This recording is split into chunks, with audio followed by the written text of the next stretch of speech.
Krishna Krishna Hare Hare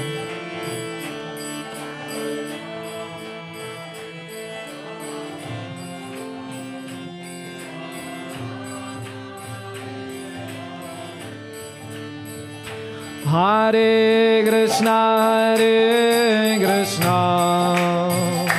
Krishna Krishna Hare Hare Hare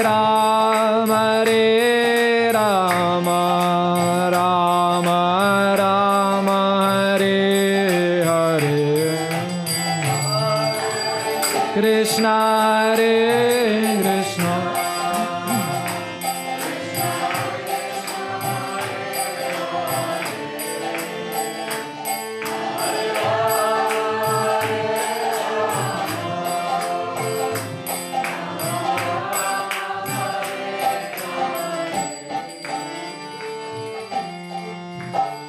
Shri Radha Madhava ki, Srila Prabhupada ki, Nitai Gaur Premanandi. Hare Krishna. So, I guess I will speak English. Everyone speaks English? Okay. Aber nicht jeder spricht Deutsch. Who does not speak German? Du musst auf Deutsch sprechen. Nein, auf Englisch. Oh, okay, so you don't speak. So who does not speak German? Everyone speaks German except for you? Exemplar von meiner Schwiegermutter. Okay. Schwiegermutter? Wo ist die Schwiegermutter? Okay. Du bist you are the mother-in-law. No? Warte, das nicht, wer das ist. Doch, okay. Yeah, she is. Good. Okay, so then English or what? No, good. So. Om Namo Bhagavate Vasudevaya.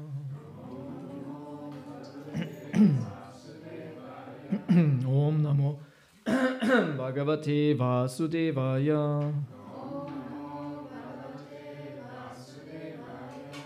Om Namo Bhagavate Vasudevaya.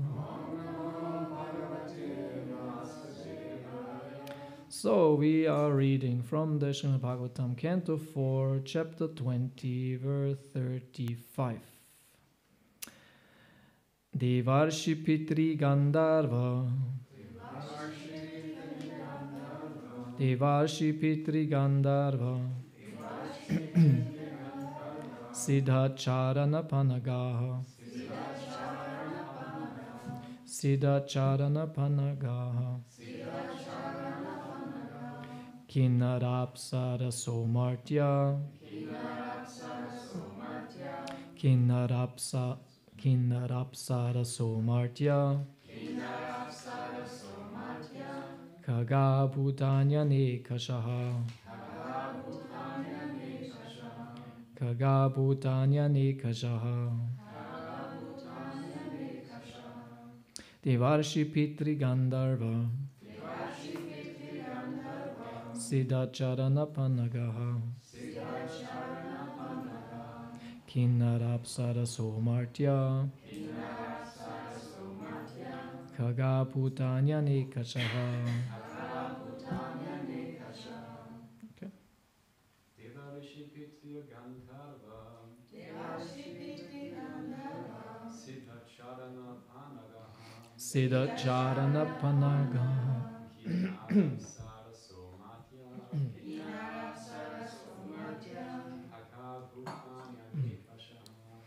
Kagabhutanya Nekashaha. Someone else? Devarshi Pitri Gandharva. Siddhacharana Panagaha. Kinnarapsara Somartya. Kagabhutanya Nekashaha.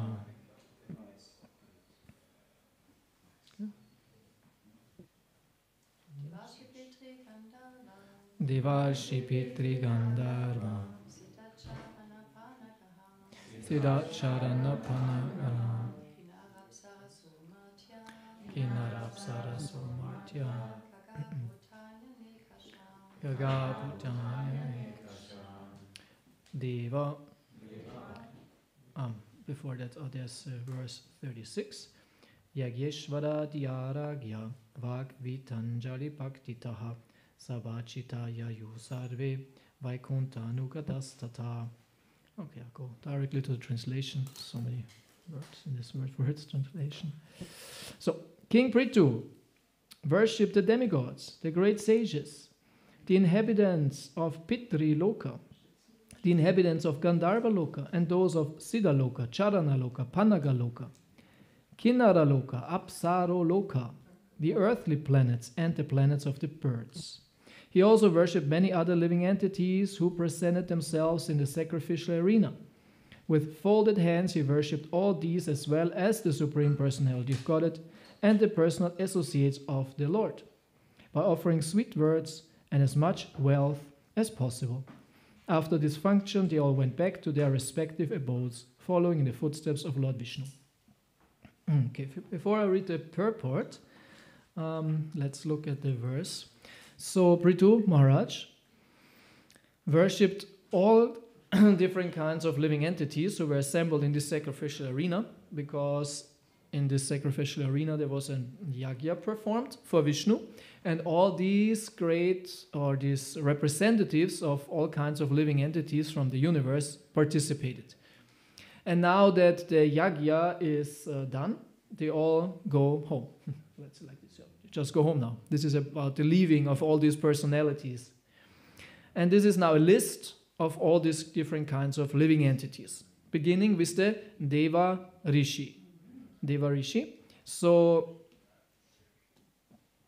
actually, you can say Deva or Rishi, or Deva Rishi. So, but yeah.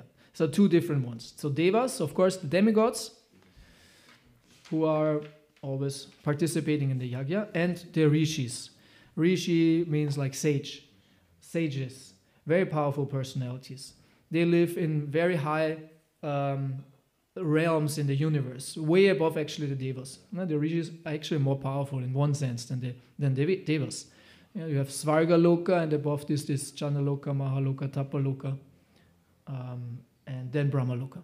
And on this there live these Rishis and Munis, and then the Prajapatis, and the Manus, right? They are more or less for the administration of the foundational principles of the universe, whereas the demigods are more or less acting out different universal forces.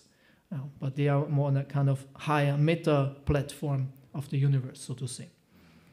So, and this Rishi means actually also a seer, someone who can see. So they have mystic powers. They can perceive things which are not perceived with the senses. So Devas and Rishis, and then we have Pitris. Pitris are the so-called forefathers, the inhabitants of Pitri Loka. And for me, this is always a little bit mysterious. Why and how and who are they? So this is said it's kind of a heavenly planet. It's very nice to be there. And Pitris are those pious forefathers, so to say. So your ancestors who live pious can go there. I don't know why they don't go to Svarga, they go to Pitriloka, and actually Pitriloka is very much connected also with Yamaraj. And Yamaraj's abode is actually very much, so to say, down there. And close to the hellish planets also. So, but still, this is an heavenly realm where the forefathers go. Maybe in the North mythology you have something like this with the Valhalla. They also believe in the forefathers, and the ancestors are very important for them in their tradition. It's also said that these Pitris, they live by the yagyas, which are done by their family, so to say. If you do some special ceremonies for the forefathers, they enjoy that in this other reality. Yeah. Okay, so these are the Pitris. Then Gandharvas. Gandharva. Prabhupada often translates them as the angels. And sometimes they are even depicted in our books with wings. But once I heard that when Prabhupada was touring one temple and they had some display of some Gandharvas that he said actually, but it's just in one memory, so it's always, you have to take it with a grain of salt, so to say, so it's not conclusive, but it's one hint that he said, actually they don't have wings. Where he said, oh, they don't have wings. Yeah, there's Gandharvas. Yeah, so it's more like a Western perception of them. But as I said, take it with a grain of salt. If you want to know more about them, you should better research and see what different sources say. So Gandharva means those who are actually smelling very well. Gandha means smell, right? And Gandharva, those who permit a very wonderful smell. And it's in general said about these higher living entities, they smell always very good. We humans, we only smell sometimes good. Especially when we take perfume or soap or something. By ourselves, we don't smell so good. This is downside of being a human. We don't smell good. Yeah.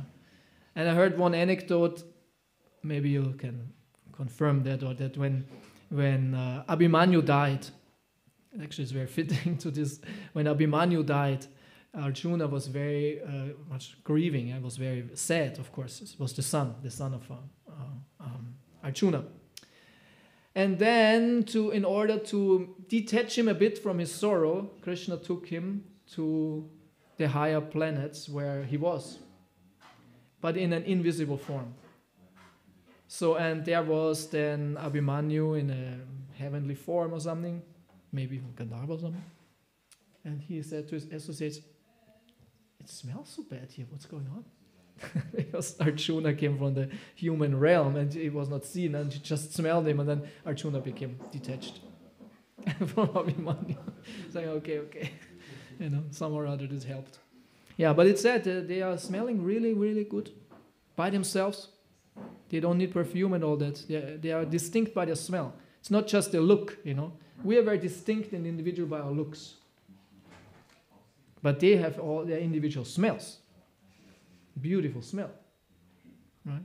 Very amazing personalities. We humans, we are not so great. Prabhupada gives the comparison of the beauty. It says, there might be beautiful females, because women are in general more beautiful than men, at least from the male perspective. I don't know how females perceive that. But it's said women have more beauty, is more their, so to say, quality. And there are many beautiful women there, yes. But in comparison to the Gandharva women, even some, Miss Argentina or something, you might find some mistakes with her compared to a Gandharva woman. But then you compare Gandharva woman to a Deva woman. Whoa, there's a big difference. So much more beautiful. Like Urvashi. You heard about Urvashi? Everyone knows Urvashi? No? She's the most beautiful, actually they call them Apsaras. Those Apsara, actually they are mentioned here also, or? Yeah, Kinara, Apsara. Apsara means those how to say, they emanated from water. Apsara means also water. Some or other they come from the water. And they are actually the heavenly dancing girls. Because Indra and the demigods, they enjoy in many ways, and one way is also when a beautiful girl dances. It's very attractive. So, and Urvashi is the best. And why is Urvashi the best? Because she is a creation of Naranarayan Rishi. And once they wanted to challenge Naranarayan Rishi, who is like a form of Vishnu, and they want to test his austerities. And so Kamadev, Cupid, the god of lust and love, came, and they wanted to destroy They wanted to destroy his renunciation, because this is how these great personalities are often distracted or more or less tested. How absorbed are you really in your meditation? And if you can stand the force of the attraction to a woman, that means you're very absorbed, very detached. So, and many great sages failed. Who is one of the maybe the most famous example who failed? Prabhupada mentioned very often. Huh? Yeah, Vishwamitra. Yeah, Vishwamitra. he was then charmed by Menaka, and their offspring was then Shakuntala. No? Shakuntala, very famous story. So they came to Narayan Rishi, and Cupid wanted to attract him, and he shoots some arrows, the arrows of Cupid. When he hits you, you fall in love. Prabhu said, fall in love, fall in lust. Oh, I love you. So, and he manifested also many beautiful apsaras, most beautiful apsaras. And Narayan Rishi looked at him and said, good try, and manifested out of his own potency way more beautiful apsaras. And then Cupid was very humiliated. And also these apsaras were humiliated because in comparison to them also they were not so beautiful, even though they were super beautiful. Yeah? So there's always some, higher thing. And one of those apsaras was Urvashi, and she came then to the court of Indra. So Narayan Rishi humbled them and said, okay, it's good, and don't do it again, and here, as a little present, Urvashi can stay with you. And she became the most beloved apsaras in Indra's court.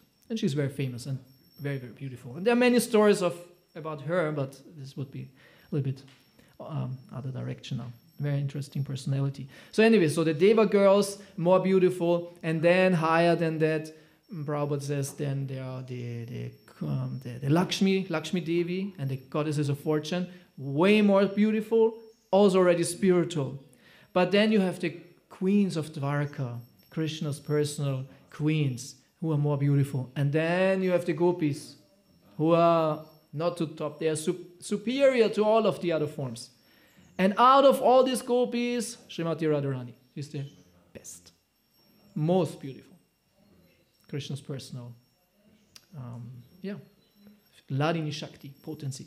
So these are Gandharvas. So they smell very good. Yes, smell very good. Then Siddhas. Siddha means like perfection. These are living entities living on Siddha Loka, who are born with all mystic powers.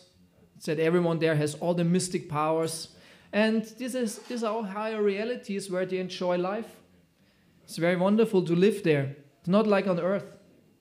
Not like on earth in Kali Yuga, where living is kind of problematic. And every step it's a problem, Padam badam yatvi padam na tesham. And every step there is some danger and problem. And we are suffering all the time. Yeah. So it's not happening in the higher realms. And these higher living entities are even called Amara. Amara means deathless. They cannot die, unsterblich. Yeah. Of course they will die.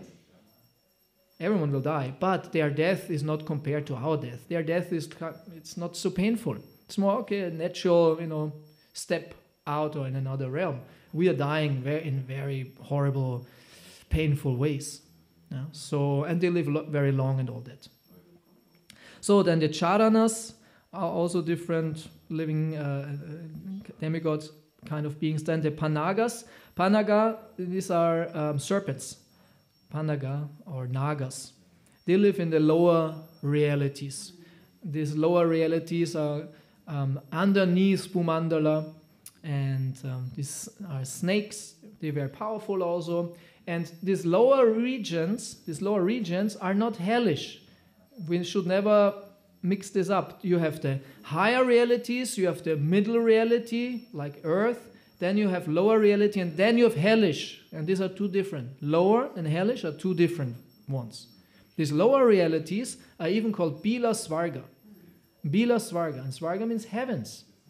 There are three kinds of heavens. Bila Svarga, then Bhusvarga, and Svarga. Svarga is the higher realities where the demigods live, where Indra rules. Bhusvarga is on Bhumandala. It's like in the middle reality where we are, but there are realms which are kind of heavenly compared to us. And then you have Bila Svarga. And Bila Svarga, Bila means actually cave, because these neither realities are said they are kind of inside Bhumandala, and they are like caves, and there is no sun. No sunlight can go there because the sun is above Bhumandala.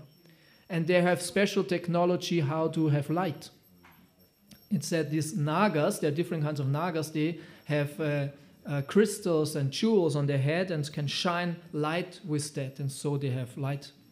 But it's not that they have just that they have it just on the head; they have it everywhere. It's like crystal technology, you know? And all kinds of far out technologies they have to live there. And it's said it's heavenly, it's wonderful. It's the ultimate material life, so to say. Yeah? Ultimate material life. They have all kinds of wonderful things there. But they are all an illusion because there is no divinity. They are more or less atheists. Not like on Svarga. And Svarga they also enjoy and it's wonderful, but they are theists. Then we have the Kinnaras. Kinnaras are half human, half animal demigods, so to say. Half human, half animal. Who is the most famous Kinnara? Huh? Hanuman, yes, Hanuman. And there's another one, actually, two are most famous. And Garuda. Yeah. So the word Kinnara or Kim Purusha, it means what human? Because the word Kim, actually yesterday Maharaj also mentioned this. What Kim means what? It's like a question.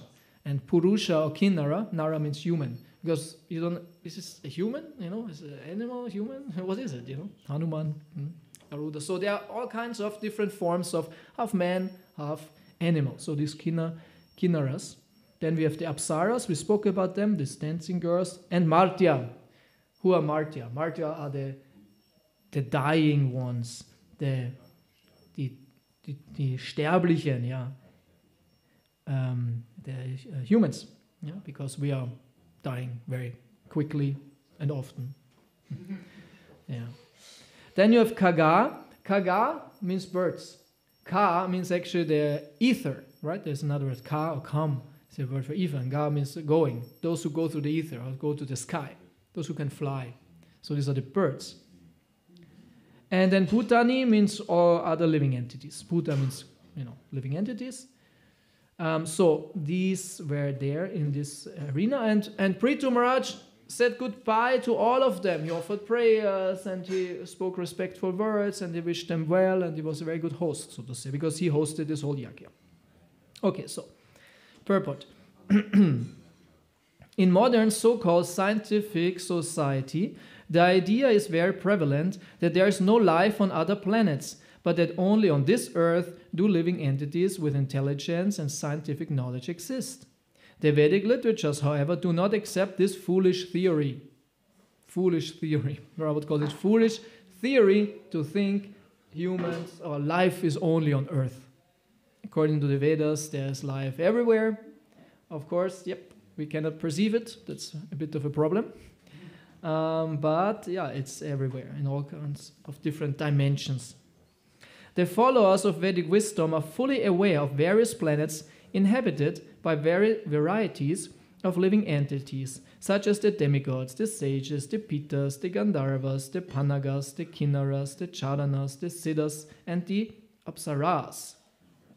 The Vedas give information that in all planets, not only within this material sky, but also in the spiritual sky, there are varieties of living entities. Although all these living entities are of one spiritual nature, in quality the same as the Supreme Personality of Godhead, they have varieties of bodies due to the embodiment of the spirit soul by the 8 material elements, namely earth, water, fire, air, sky, mind, intelligence, and false ego. In the spiritual world, however, there is no such distinction between the body and the embodied. In the material world, distinctive features are manifested in different types of bodies in the various planets. We have full information from the Vedic literature that in each and every planet, both material and spiritual, there are living entities of a varied intelligence. The Earth is one of the planets of the Purloka planetary system. There are 6 planetary systems above Purloka and 7 planetary systems below it. Therefore, the entire universe is known as Chaturdasha Bhuvana, 14, indicating that it has 14 different planetary systems. Beyond the planetary systems in the material sky, there is another sky which is known as Paravyoma, or the spiritual sky, where there are spiritual planets. The inhabitants of those planets engage in varieties of loving service unto the Supreme Personality of Godhead, which include different rasas or relationships known as Dasya rasa, Sakya rasa, Vatsalya rasa, Madhurya rasa, and above all, Parakya rasa. This Parakya rasa or paramour love is prevalent in Krishna Loka, where Lord Krishna lives. This planet is called Goloka Vrindavan, and although Lord Krishna lives there perpetually, he also expands himself in millions and trillions of forms. In one of such forms, he appears on this material planet, in a particular place known as Vrindavan Dham, where he displays his original pastimes of Goloka Vrindavan Dham in the spiritual sky, in order to attract the conditioned souls back home, back to God. Homa Yajna. So that's very beautiful. Prabhupada gives a very nice overview of the cosmology, Vedic cosmology, and gives a very nice look into the spiritual world, Paravyoma, the spiritual sky, and speaks about Lord Krishna in Goloka Vrindavan. And says that Krishna appears in this material world to attract the conditioned living entities who are in this material world. So, of course, not everyone responds to this appearance of the Lord because of their impurities and sinfulness and bad karma. But those very fortunate souls who are attracted by Krishna, they can go to the spiritual world. So, in Chaitanya Charitamrita, there's a very famous verse which says, Pramande pramite konya bhagavan chiva guru Krishna prasade paya bhakti lata bija. Right? It's a very famous verse which devotees should know, which is in the beginning of the instructions of Chaitanya Mahaprabhu to Rupa Goswami. And this verse explains that the living entity, the soul, which is also called Chitkana, it was called a conscious particle, a particle of consciousness. Actually, Chitkana is a particle of consciousness.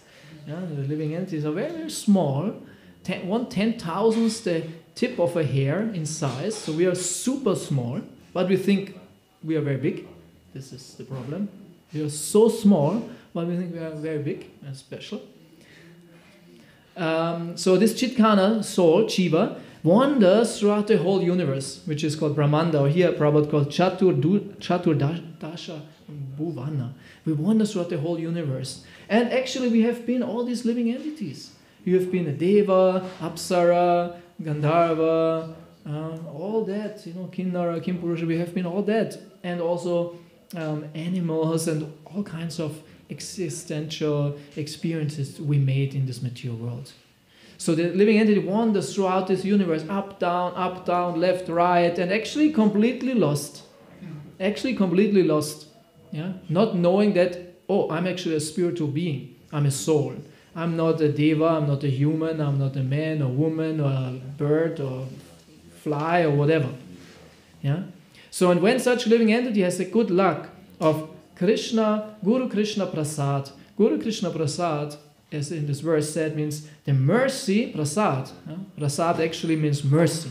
We say, okay, Prasad to the food, which is holy, which is of course mercy. But actually the word means mercy. So by the combined mercy of Guru and Krishna, this lost soul wandering everywhere, actually searching for Krishna and all different kinds of living entities and all kinds of lives, whatever humans do, people do, all kinds of living entities do actually search for Krishna. With all these flies flying around, search for Krishna. Yeah?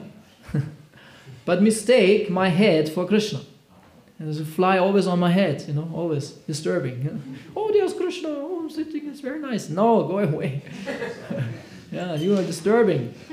So we also like this. We also run, oh, here's Krishna. Oh, this is money, this is not Krishna. Oh, this is sex life, this is not Krishna. Oh, this is materialism, this is not Krishna. This is your ego, oh, it's not Krishna.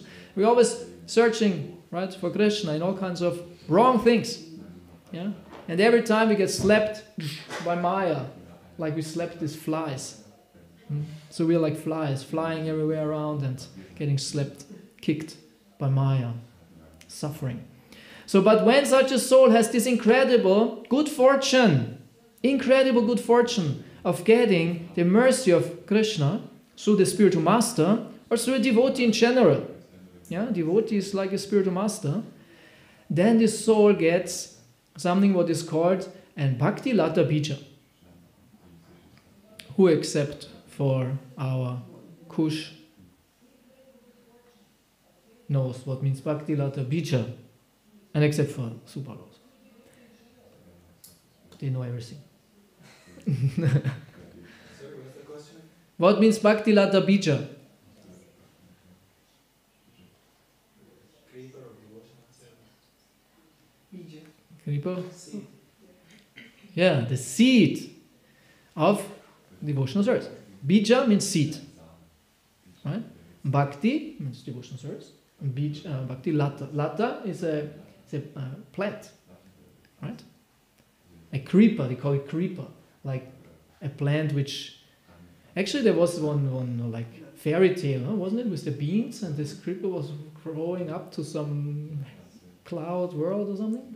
Where there was this giant or something? There was one fairy tale. Huh? Planting beans. Huh? Beans, they were planting. Yeah, they were planting beans. Yeah, exactly. So anyway, but this is a creeper. A creeper is like a plant which grows like this, upwards. So and you get a bija. And where do you get this bija? You get it in your heart. This bija is planted in the heart by this mercy of Guru and Krishna. And what this bija does, it will grow. But it will grow only under one circumstance. What is the circumstance? How does this bija, when you have a seed and it's actually of no use, you want to have the whole plant with the fruits. So, what are you doing? Huh? You water it. Yes, you water it. All good botanics here know about that. So, and what is this? Of course, an analogy. So, what is the watering? What is the watering? What should you do now that you got this bija? Everyone got the bija. Every one of you got the bija. So, what are you doing? Devotional service. Yes, devotional service, but there's a specific thing mentioned by Chaitanya Mahaprabhu in this context, yes? Hearing and chanting. Hearing and chanting, he says. Shravanam Kirtanam. Yeah. Yes, but in this context he says the watering is hearing and chanting. Shravanam Kirtanam. This is the watering. This is the watering. That's what we do. Hear and chant. This is how you water. And the more you do that, the better it grows. The better this plant grows. And where will it grow? It will grow through the whole universe, through the spiritual sky, Paravyoma, it said, to the Paravyoma, will grow and take shelter directly at the lotus feet of Krishna and Goloka Vrindavan. Yes, so easy. But why is it not so easy? We are chanting so many years now. So many years devotees are chanting. So how can we make this process effective? Because then Chaitanya Mahaprabhu says there are some problems on the way. And he mentions 6 problems. I will mention the 6 problems now, and then I will mention also 6 problems from Madhurya Kadambi in this regard, if I remember that actually. I don't know. But the 6 from Chaitanya Charitamrita, remember. He says there are some upashaka. He calls it upashaka, means like Nebenzweige, how to say, like branches which are not necessary for the plant, which actually take away. Sometimes these are like weeds, like upashaka actually means like the branches on the same lata plant, or you can also think about it as weeds. And Mahaprabhu says there are 6. So first was Nishidachar, second Kutinati, then Chivahimsa, Laba, Puja and Pratishta. So the first means Nishidachar. Nishidachar means that what is not compatible with devotional service. Activities, achar means activities which are bad, which are not leading to perfection. Yeah? And Prabhupada says, these are the four regulative principles prohibit like this principle. Yeah? So these are things which are bad for your spiritual life. So 4 regulative principles are very important. And to go further, there are other activities which are not conducive for your spiritual life. As also Maharaj Satyananda Swami mentioned, no, was it such? In some lecture, I don't know where I heard it, but it was a good point. You go to the morning program, you chant, you try your best to develop some Krishna Bhakti, but then you do things besides your sadhana which are not helping your devotional service. And they are not isolated events, because we are not stupid, so we remember things, they will affect us, and they will influence our devotional practice. And it's actually like this, like the elephant bath.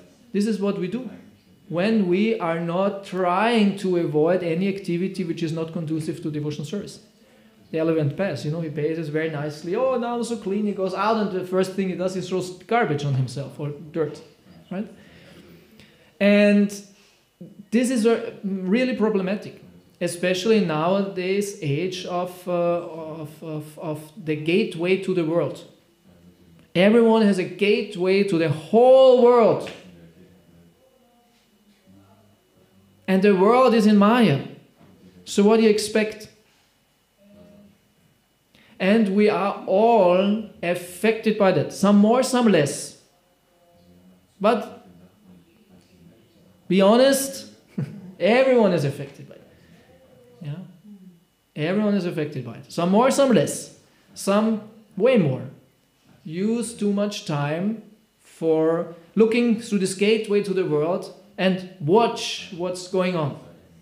Because you can only watch, more you cannot do, You can read, watch, but it's only with your eyes. Through this gateway, the world, and watch what's going on. And because the world is in Maya and people are in Maya, you just watch their Maya. Yes, and of course, Maya is very individual, and Maya is very flexible, and she is very variegated. So she can catch everyone. If there's only one Maya, so to say, one presentation of Maya, only a certain type of person, a certain type of people are attracted to that. But Maya presents herself in all kinds of ways and shapes, so she will catch everyone. She will catch everyone who comes too close. And every one of us knows, you know your Maya, you know your attractions, you know what you like. And this gateway through the world is fulfilling all that.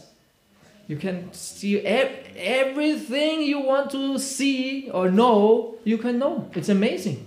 Actually, it's of course also very helpful for many things, definitely. But the downside, the shadow side is also there. We know that. But it's amazing that everything is there. Everything. So this is the first thing, this Nishida chart, and of course the four regulative principles. These are things, they are very, very bad. This is very bad. Gambling, illicit sex, taking intoxication, eating meat. This is just bad. This is so bad for the spiritual life. It's so bad. Taking drugs and all that, so bad. So that a devotee has to give that up. Okay, so this is the first. Then Kutinati. Kutinati is very interesting. Sounds also funny, huh? Kutinati. Sounds already funny. Kutin, what can that be, no? And it's called duplicity or diplomacy. But Kutinati, what it really means is, Kuti refers to a hut or a house actually. And something is hidden in this house. Actually it covers something because you're inside and you cannot be seen. And Nati means like a dramatic presentation. Nat means also drama, right? So it means more or less you make a show, but you hide it. Meaning you pretend the show is real. You pretend to be someone who you are not. This is what it actually means. Falsity. And that's why Prabhu calls it also this duplicity. Also diplomacy also, right? Because diplomacy is almost so often duplicitous, so to say, So you pretend to be someone who you are not. You put a certain face, but inside it's different. It's not like, how to say, the external presentation is not what you really are, what you really think. You're not authentic, so to say. And when I read about these things, My mind always tells me, this doesn't concern you, doesn't concern you. There's only the extreme things where I think, oh yeah, that's true, lust, anger, sometimes, yeah, okay. No, these. But then I must think, no, actually I must have all of them. So let me see, where do I have them, right? So we should really think, okay, these are not just things some have or here. No, every one of us has this. Nishidachar, Kutinati, and all the following what we are talking about. You have that. And don't be mad with me now that I say it, Why is he giving me a hard time? This is bound, this is to our mature body and mind. It's normal. But it's not normal. It's not normal means not good. Normal means good. It's normal? That's okay. You know what I mean? Normal sounds, it's normal. I'm not unnormal, how to say, normal is good. No, normal is not good in that sense. It's normal but not good. Yeah? So be, okay. So you have this, Kutinati. I have this. To make a show. To pretend to be someone who I'm not. Or so to say. So think about it. Where do I have this? Nishidachar, Kutinati. Where I'm not really authentic. Yeah? Where I'm not authentic. Where do I pretend not just for the others to be someone who I'm not, but to myself actually. Yeah? Where often we pretend to ourselves. So become authentic. See what's going on. Be real. Become real. Honest also. It's very important. Especially for devotees. Because we become devotees, we read about Krishna consciousness, and from day one we think, I'm a pure devotee because I'm a spiritual soul, I love Krishna, and we put on this mask of the pure devotee, and yes, this and that, and to conform to the ideal so that I'm accepted, that I'm liked, that I'm known, that I belong to, yes. But it's not only bad, as Vishnu Chan Maharaj also said, that you fake it until you make it, so to say. You fake it until you make it. Okay, I overdo it a bit to become like that. There is a point to that too, yes. But if it's just an illusion, more or less, and it's not really what you are, or it's not connected with you, it's not authentic, then it's just a show. It's fake. That's what's called fake, right? So this Kutinati, this is definitely a problem for all of us. Yeah. Okay, and then the next one is Chiva Himsa. Chiva Himsa, the verse Chiva Himsa means actually violence, right? And Chiva means living entities. So violence towards living entities. The verse is of course killing living entities. And we are killing many living entities. I think I killed yesterday someone. And the day before yesterday, I think also a couple of them. I have to kill them, I'm sorry, I killed these mosquitoes. I killed them, Yeah, sorry. Actually, my wife says, kill them! I'm sleeping in bed and then, what's going on? Kill them! What? Yes, a mosquito. They're troublemakers, they bite in the sun, he's looking like, weird in the morning, and we are red, so I have to kill them. In the middle of the night, kill them, kill them all. So, but Prabhupada said if they are attacking you, if you can avoid, better, but it's very difficult sometimes. So anyway, but Chiva Himsa means violence towards other living entities, especially when it's not necessary, and of course towards humans, and especially towards devotees. And of course, not just killing, but any violence. And because then I was thinking, I'm not violent, but actually I'm violent. Actually, I'm thinking, I'm really violent. I might not hit someone, but I'm violent in my speech towards devotees. I'm actually very violent. I really have to work on myself. Maybe some one of you experienced this sometimes. Manuel experienced it yesterday. But yes, those of you who are a little bit harsh in speech, some have this harsh speech. Some of you not. Sometimes you're well spoken, careful what you say, but some of you might have a problem with this. I have a problem with this. I have harsh speech at times. This is violence. Yeah, to offend devotees in one sense, to be not nice, or maybe my problem personally is not to be, how to say, angry, but my problem is more sarcasm. Sarcasm? You know it? And that's my problem, because some devotees like it and think it's funny, right? So I'm how to say, encouraged to do it. You serve them. Yes, I serve them. Because they are also sarcastic people and they can appreciate that, and there's no problem, right? But sometimes there are devotees who don't appreciate it and don't like it, and then they're actually offended by it, you know. So sarcasm. So my wife, she doesn't like sarcasm at all, you know. It's very problematic often, you know. But it's good to get some feedback, actually. Because sometimes it's really weird also. So anyway, violent in speech and violent in mind. How do we think about devotees? Because in mind you can do anything and everything. You know, in Kali Yuga, there is no karma for thoughts. Yes. So in the mind, you know, all the devotees, they are hanging on the trees. Huh? Hang them, you know. Oh, he said this or that to me. Oh, hang him, you know, hang them. Or this and that. Yeah, you do all kinds of weird things in your mind towards devotees. And of course, there's no karma for it. But still, we cultivate a certain mood. We should think always very nicely about devotees who are very saintly and all that. So, violence in mind can transform into violence in speech, or maybe even in activity, in act. And sometimes there are devotees who are beating each other, or some devotee beating another one or something. It's not so common, but happens. Okay, so this Jivahimsa is a problem.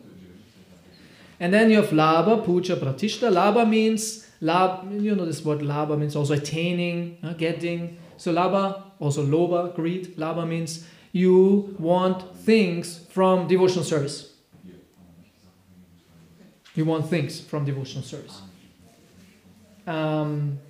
Because Krishna gives things, and maybe also devotees give you things. And anyway, you have like ulterior motive in devotional service.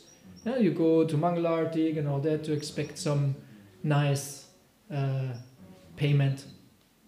I don't know, maybe some payment. Yeah, actually there are people who get paid for going to Mangalarti.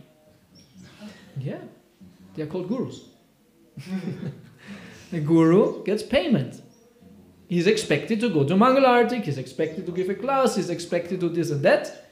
And if the guru thinks, oh, you know, if I show up in many temples, many Mangalartiks, I get actually more money. So, or the preacher, not just guru, preachers, and someone, you know, like this, who is expected to do something spiritual, and he will get rewarded because we give them donations. And every preacher knows that money is powerful. Right? My guru told me actually, if you preach, what is that? Well, yeah, no, more or less. When you preach, you should. I forgot how he phrased it. More or less, it's natural when you preach that you get money, that you maintain yourself actually. When you preach, they get money to maintain yourself. Actually, it's normal and it's expected. It should be like this. But if you become attached to it or you expect it, it becomes problematic. All right?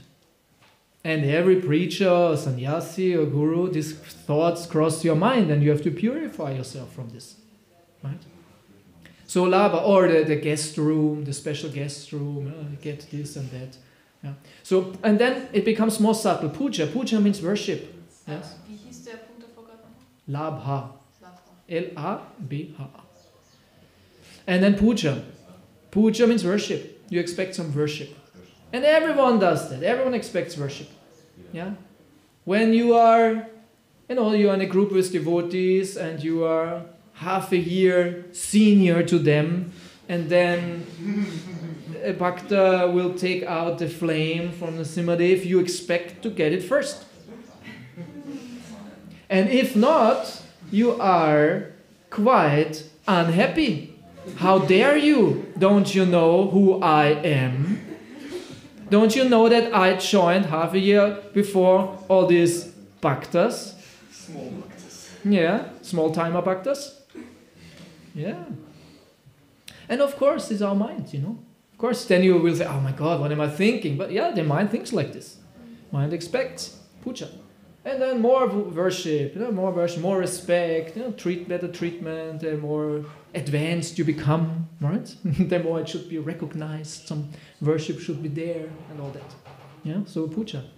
And that's why a devotee has to be really, really, really always working on his humility. Humility, I think. The more advanced I become, the older I become, the more I should be the servant of everyone. And I should get this flame at last. All the others first, yes, for sure. Why? You know, it's ridiculous. Yeah? So puja, in all kinds of ways and shapes, this comes along. Yeah? And the last one is then pratishta. Pratishta means like standing very firm. And Prabhu translates this as name, fame, distinction. Name, fame, distinction. To be very special. To not be one among the others. And to have a certain reputation. Another certain, aspect of the false ego, so to say. Name, fame, distinction. I'm different. So these are the 6, and I think every one of you could see something there for me too. Not much, of course, maybe, it's this mosquito things, sometimes, but the others, this is, your mind might tell you. But you should tell yourself, no, all of these concern me heavily, because if that would not concern me, I would, if I would just hear the name Krishna, I would fall down in ecstasy and cry and miss the Lord, and this is what would happen if we would not have these certain anarthas. Right? So we should really think, okay, where does this concern me? And go deep, and you will find a lot of things. Because a devotee should really be, fine-tuning, always working on himself. Where am I in Maya? Right? The mind doesn't want to see it. No, I'm not in Maya, of course not. But actually, this means sincerity. Where am I in Maya? Where's the weakness? Where's the problem? Why am I not attentive? Why am I not loving Krishna? What is this? What is in the way? Right? This is why this is given. And this is not just for the beginner. Actually, we are all beginners. We are all beginners in devotional service. How long do you practice devotional service? 1 year, 5 years, 10 years, 20 years, 50 years? What's that? There's nothing. It's nothing. Yeah. So, we are beginners. Okay, so these were the 6 points. So, I have a little bit time for another 6 points, so I might only mention them. Actually, I don't know if I even actually can remember them from Madhurya Kadambini. The first one was Utsamai. Utsamai means you are very enthusiastic and think you know everything, but you know not much. It's Utsamai. Utsaha means actually also celebration, means enthusiasm. You're very enthusiastic, but with not much substance, so to say. And the example is given of the new disciple. He goes to school, he learns ABC, and he goes home to his mother and says, I will teach you now something, my dear mother, because I learned in school, I understood it. Listen, A, B, C. What you think, huh? Okay, I will remember, I will repeat again. Listen. So this is the Bhakta. A new devotee. And actually it's not just the Bhakta, because I was thinking, I was like this, but I'm still like that. I'm still like that I think I'm very advanced, I know something, and yes, I will teach you. Yeah. But especially in the beginning phase, this is very strong, that you read, now I understood it, and then you want to show the world your realization, and you know everything, and you're proud. So Utsamai. Then you have, what was the next one? Who knows? Ganatarala. The next one is Ganatarala. Yeah. Ganatarala, which means that thick and thin. I think it's translated thick and thin. Sometimes very enthusiastic. You do everything, go to Mangala, you get up early in the morning, you read, your sadhana is really good, and then it breaks, and then I'm not so enthusiastic, and I get up in the morning. Instead of Bhagavatam, we read the Bild-Zeitung, and Yes, of course. When you don't read Bhagavatam, you read die Bildzeitung. What else, you know? Or Rosamunde Pilcher oder sowas. Oder, when I'm in Maya, I read Goethe or something, you know. Oh, I cannot read Bhagavatam. Okay, good. I take shelter. You. Something like Hermann Hesse, you know. When we space out, we read Hermann Hesse, isn't it? Yeah. So sometimes you are very inspired, and then, so this is Ganadhara. And then was Vyuda Vikalpana. Vikalpa, yeah. Vyuda Vikalpa, which was the mental unsteadiness. Huh?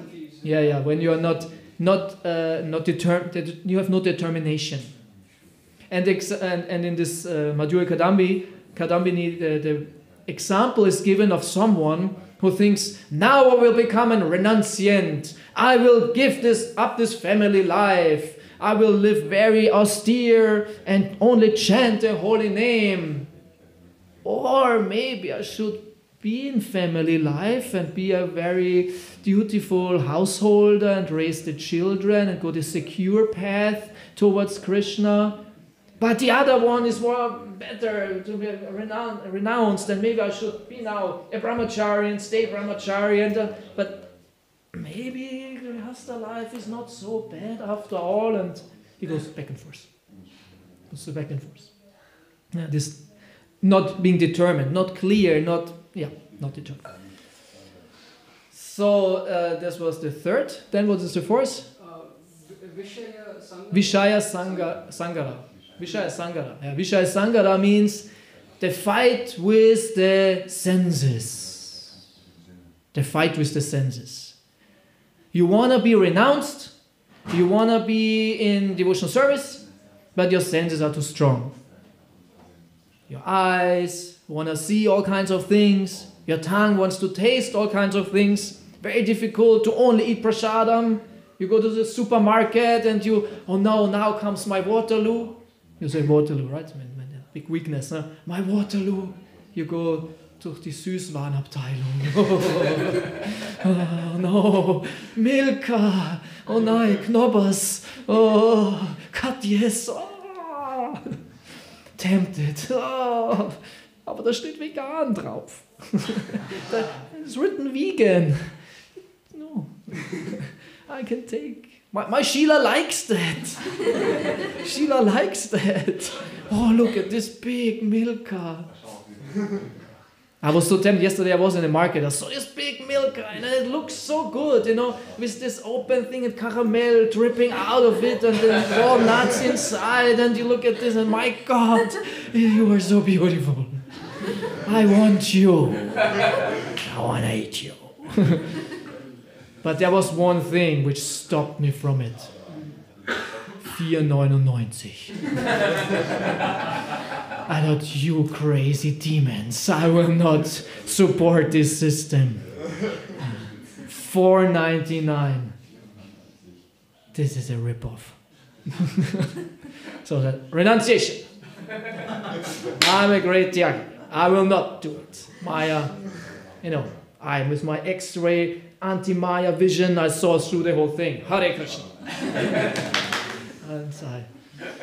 But if this 4.99 would have been, erased and Aktion, 2.99, whoa, I could not have resisted. I take 5, yeah, sure. Yes, thank you, Krishna. Of course, this is a little of course, we can make it prasadam and all that, but still, Prabhu did not expect it. Anyway, so, fight with the senses. Fight with the senses. This is, of course, a quite minor example. But some have real heavy fights with their senses. Heavy fights with their senses, with their mind, and attraction towards different things, which are actually immoral. Right? You're attracted to the wife of your best friend. Happens. It happens. The devotees who did that. So many stories. I know so many stories. Who does not know a story like that? Who was living in Mayapur? Yeah, when there's so many devotees together, all kinds of things happen. Or with drugs. Devotees taking drugs. again or still or whatever. No, very, very bad things. Fight with the senses. How can that be? How could it be? Yeah. So very sinful things, or even also minor things. But this fight with the senses, this is the Vijaya Sangha. This example that you have to. It's difficult. So and then we have. Yeah, Niyamakshama means you have a high ideal, or you want to do some special austerity or renunciation or special devotional practice, but you cannot do it. Like, Ekadashi, today, Ekadashi. Ekadashi is coming. Ekadashi is coming. Like before the Ekadashi comes, like 1 week before, or maybe 2 weeks, you think, this Ekadashi, this is a special one. I will, Nirjala Ekadashi, I will not drink, I will chant 64 rounds, I will read from Bhagavatam, I will be completely absorbed. Right? Sometimes we have these great ideas. And then Ekadashi comes, and then you suddenly hear Paramahamsa Gaur make some special Goranga potatoes for breakfast. Oh my God, I missed it last time. They said it was so nice, but I want to do my austerity. Okay. Anyway, there's another Ekadashi coming. This Ekadashi, a little bit. A little bit. Goranga potatoes, It's so rare. When do we have Goranga potatoes, Alu Goranga. So you have, determination. You want to do something, but you cannot do it. So with different things. From now on, I will chant 16 rounds. Now I will keep the principles. Now I will not smoke marijuana anymore. Less time, one more little bit. So, and the last one was then this Taranga Rangini. Taranga Rangini. Taranga Rangini means insignificant waves in the ocean, so to say. That devotional service might offer you, they're a bit similar to others, might offer you some certain nice things, right? But actually they're insignificant. Yeah? So we should not focus on them. Yeah, the focus should be on the real thing. What is Krishna? Krishna. Yeah. Anyway, now it's 9 o'clock, but I can just encourage you to read these texts. Also read Bhagavad Gita in this light, because Bhagavad Gita is full with many qualities, bad qualities, demonic qualities. Read this, but with a view of not preaching that. Yeah, when you read about the demonic qualities in the 16th chapter, I have to tell now everyone about these demonic qualities. No, think, where do I have all these qualities, these bad qualities? Where is my problem? Yeah, read this Madhurya Kadambini, read in Chaitanya Charitamrita, and be very open for finding your Maya. And be happy when you find it. Because normally we're not happy when we find it. Oh my God, I'm so bad. Oh no, nobody should see me. I'm a sinner, I'm a demon, I'm so bad person. I will think so highly of me. Everyone was thinking so highly of me. It was so nice. No, we should be very happy. I found some Maya. I found here you are hiding. I found you, got you. And now I will eradicate you. Now I will eliminate you, as Prabhupada said. No? The other one. Den inneren Schweinehund in German, you can say. Innerer Schweinehund. You have to find innerer Schweinehund. Huh? You have it in English also? Or you have it in Icelandic? It means as a pig. Pig dog. Pig hound. Pig hound, yes. But in German it's the Schweinehund. It means like really the bad thing inside yourself, which is really terrible, ugly. Schweinehund, how it can be worse. A dog is already really terrible, ugly, especially in India. Here they are, goody, puppy goody. But in India, not. So, and a pig is also very terrible. So, combination of both. This is what is here inside. Yeah? And then you go hunting for this inner Schweinehund. Yeah? So go hunting for the inner Schweinehund, and you will be happy if you kill him and become free of anarthas and become happy and light and can surrender to Krishna and really surrender to Krishna with no holding back. Yes. Hare Krishna. Thank you so much for your kind attention. So if someone has a question, everyone can leave. No problem, it's 9:05. But if someone wants to stay and has a question, we can do that. Yes? Thank you so much for humorous, deep, insightful lecture. Really enjoy your lectures. Thank So you. My question is, we like you said about Maya and getting detached. So it reminded me of the verse from second chapter of Bhagavad Gita, where Krishna says, so just like a kurma, like a tortoise withdraws its limbs within its shell whenever she sees a danger. So similarly, we have to retract ourselves from material enjoyments or senses. So how do we practically do it? I use something now which is very helpful for me, an app. And there are many different apps in this way which are measuring your habits, like habit tracker. Mm-hmm. And I like that. I have like a habit tracker. And if I see something what I want to work on, put this in the habit tracker and see, make a plan, so to say. Okay, I see I have this weakness, like this chocolate thing, Okay, chocolate. Not ideal. Okay, so put this in the habit and see how long can I know. Let's say 20 days. 20 days no chocolate. 1 month no chocolate or something. Or no movies or no oder Mangelartig. Oh, I'm not going regular to Mangel. How often can I make a plan? See, and then you have streaks. See how often can I keep this. Okay, let's do it for 1 week. And sometimes you have to satisfy your mind. Okay, after 1 week I sleep a bit more. Then I get my chocolate. And now you have chocolate every day. So at least then once a week. And then you increase the streaks. Okay, now only in 2 weeks, and now only in 3 weeks, now in 5 weeks, and then you forget about it. Anyway, there are many different ways, but for me, this is very nice. Habit trackers. Habit tracker. And you can do so many things, put in this habit tracker, you have your statistics, graphs and everything. It shows you all your progress. So this is good. To consciously engage with your problem, right? To admit, there's a problem. There's something which I don't want. I cannot overcome it. It's really annoying me. Every time I fall in the same trap, I'm too weak.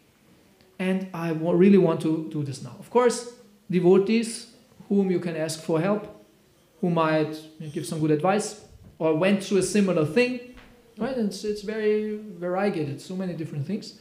And work on it. Make a plan, write about it, keep a diary or something. And the people in the world also recognize that. Habits, the power of habits, and they make all these challenges and change their lifestyle and work on themselves. There's so much help in this way nowadays. So it's and then it's actually exciting. It incites our kshatriya spirit. How long can I now not eat the chocolate? Maybe I will really give it up completely. Yes, do it for Krishna. Become free of it. And on the positive side, of course, further your japa, your connection with Krishna, praying and all that. Yes, thank you, Prabhu. And one more a bit technical question. Like when we know that the 8.4 million species of life, and from that 400,000 is for the humanoid, two-armed people or this form. So does the 400,000 include all of these siddhas, chanras, along with the humans? As far as understood, yes. Yes, right? Yes, because humanoid. All humanoid means those who have higher consciousness. Who have the self-consciousness, so to say. Yes. Animals don't have this in this way. Thank you. Okay. Subal. I have a question about diplomacy. Could you maybe explain how we can see in ourselves if we are diplomatic or maybe unauthentic, or just trying to please the devotees, or trying to make the best out of a difficult situation, especially now in, let's say, positions or services where there's more and more responsibility. It seems like there's this threshold of being diplomatic or pleasing devotees, and I don't know. It's of course complicated. One thing is if you are, it's only in regard to yourself, or now in a social setting where there are many factors involved and other people involved. Of course you have to balance everything and try to please everyone and help everyone and do it properly. I think there is no issue in that. The main thing is, of course, if you use diplomacy for your own good, for your sense gratification, for your advantage. So this is the problem. So diplomacy in itself is not bad. right? But it's just a question, why are you doing it? Yeah. So if it's just for the false ego, so to say, then it's bad. But if it's for Krishna's pleasure in the end, then it's fine. So you have to check yourself and ask the question, why am I doing this? This is like one of very important fundamental question. Why am I doing this? What do I want to gain with that? Right? Okay. Hare Krishna, thank you so much. All the best on this wonderful Ekadashi day. Srila Prabhupada ki jai, Grantaraj Śrīmad-Bhāgavatam ki jai. Nitai Gaur Pramanande. Hare Krishna. Srila Prabhupada ki jai.